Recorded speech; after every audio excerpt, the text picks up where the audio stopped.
ഞങ്ങളുടെ വെഡിങ് ആനിവേഴ്സറിയാണ്. ആഘോഷങ്ങളും പരിപാടികളൊന്നും ഇല്ല. പ്രത്യേകിച്ച് 23ാമത്തെ വെഡിങ് ആനിവേഴ്സറി, പ്രത്യേകിച്ച് ആഘോഷങ്ങളോ കാര്യങ്ങളൊന്നുമില്ല. അങ്ങനെയാണ് നമ്മൾ ജോലിക്ക് പോയി.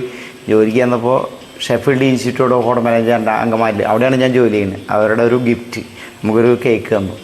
അവിടെ ബേക്കറി ആൻഡ് പേസ്ട്രി വിഭാഗം ഉണ്ടാക്കിയ കേക്ക് തന്നു. അപ്പോൾ കേക്ക് മുറിക്കുക എന്നുള്ളൊരു ചടങ്ങ് മാത്രം, അല്ലാതെ പ്രത്യേകിച്ച് ഒരു ആഘോഷം പരിപാടിയൊന്നും നമുക്കൊന്നുമില്ല.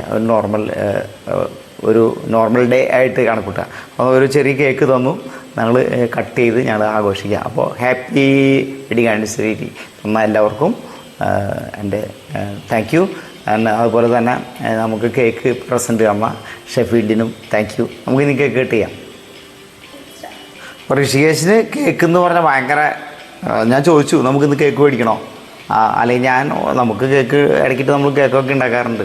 ഞാൻ ഇത്തിരി മടിയനായതുകൊണ്ട് പിന്നെ കേക്കൊന്നും ഉണ്ടാക്കാറില്ല. അപ്പോൾ യൂട്യൂബിലിടാനായിട്ട് കേക്കൊന്നും ഒക്കെ നമ്മൾ ഷൂട്ട് ചെയ്തിട്ടുണ്ട്. പക്ഷെ അപ്പോൾ കേക്കൊന്നും ഉണ്ടാക്കണില്ല. സ്പഞ്ച് അവിടെ അടിച്ച് റെഡി ചെയ്ത് അടിപൊളി ഒരു കേക്ക് നമുക്ക് പെട്ടെന്ന് അവർ സെറ്റ് ചെയ്ത് തന്നു. അപ്പോൾ നമുക്ക് കേക്ക് മുറിക്കാം. രണ്ടുപേരും കൂടി ഞങ്ങൾ കേക്ക് മുറിക്കാം. Happy wedding anniversary 23. നീയും കൂടി കൈ വയ്ക്കടാ. അടിപൊളി കേക്കാണ് കേട്ടോ. നമുക്കിതൊരു പീസ് എടുക്കാം. നല്ല സ്പഞ്ച് വനിലയും ചോക്ലേറ്റും കൂടി വെച്ച് നല്ല കേക്ക് സൂക്ഷിക്കാൻ ആദ്യം കൊടുക്കാം. നീ അമ്മയ്ക്ക്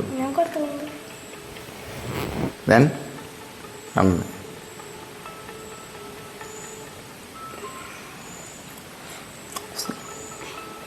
നല്ലൊരു സോഫ്റ്റ് കേക്കാണ്. Thank you Shefeel. അപ്പോൾ അങ്ങനെ നമ്മുടെ വിവാഹ വാർഷിക ആഘോഷം കഴിഞ്ഞു. ഇത് സിമ്പിളാണ്, ചടങ്ങായിട്ട് കഴിഞ്ഞു. Thank you to everybody.